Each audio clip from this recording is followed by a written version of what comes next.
Hello, welcome to the final week of class.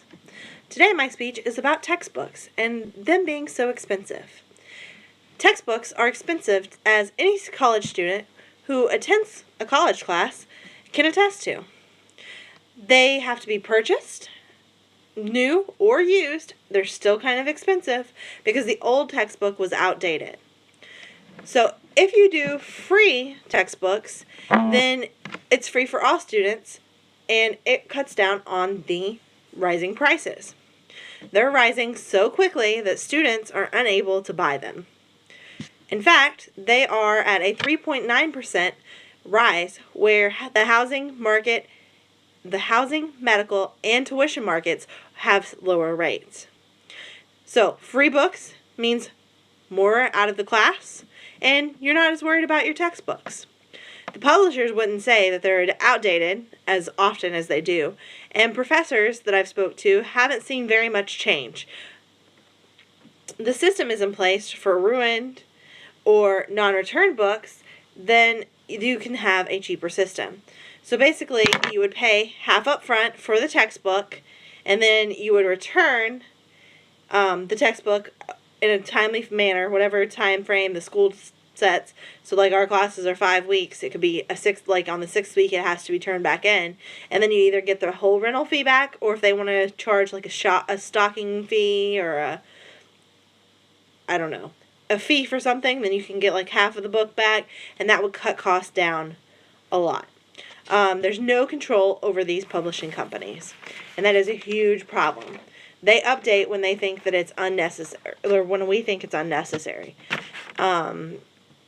We choose as students to reduce ours because it's so expensive to buy textbooks.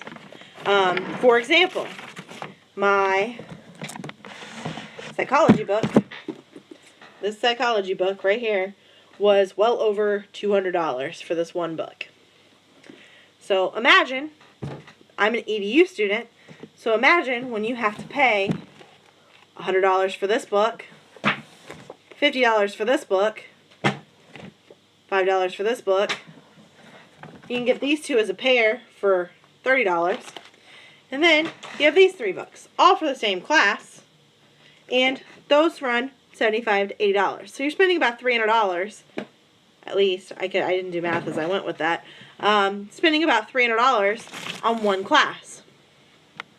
Absolutely ridiculous.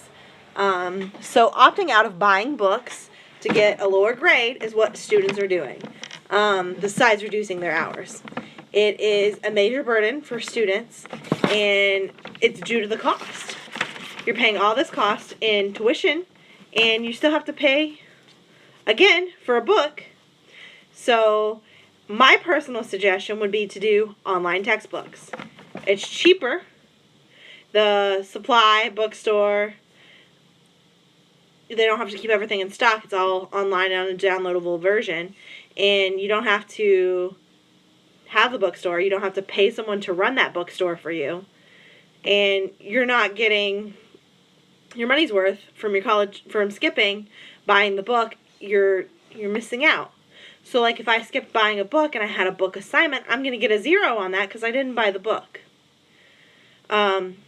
You can easily update and upload a new book online, so if there's a new version, you can do that. And I feel like it would greatly reduce how often publishers are re-updating their books, especially when there's not even a 5% change in the book. I know plenty of books that I have used the previous version for, because I did get this psychology book, but in a previous psychology class that I had taken, they had just switched to the 3rd edition. I bought the 2nd edition. I didn't get the memo they had a 3rd edition, and I did completely fine in the class. I made a 96. So that 5% for me versus the $100 difference for the book was very, very convincing for me. So the students are putting their education on hold because it's too expensive. They either risk having lower grades, or they're just wasting money on tuition because they're not passing those classes. And you're paying for these classes. So I'm not understanding why people are actually putting forth the effort into paying the tuition if they're not going to buy the book. So if you go to usnews.com, I did my research, and they have a site on there. It's called Project Gutenberg. I don't know how to say that right. And it is the oldest, largest online library. So what you would do is you would register for an account, and you could try to find your textbook on there. I have found a couple, but a lot of them are older versions that people are uploading. So if you have an older version of a class, you can save some money by doing it online. My biggest one is an e-reader. And while it doesn't help with the open book test, because people at university, the teachers at the University of Mount Olive do not allow electronics. However, e-readers is a good thing. It saves you money. And as long as you read your textbook, I've not had a problem if I read my assignment passing the test, even if it's an open book.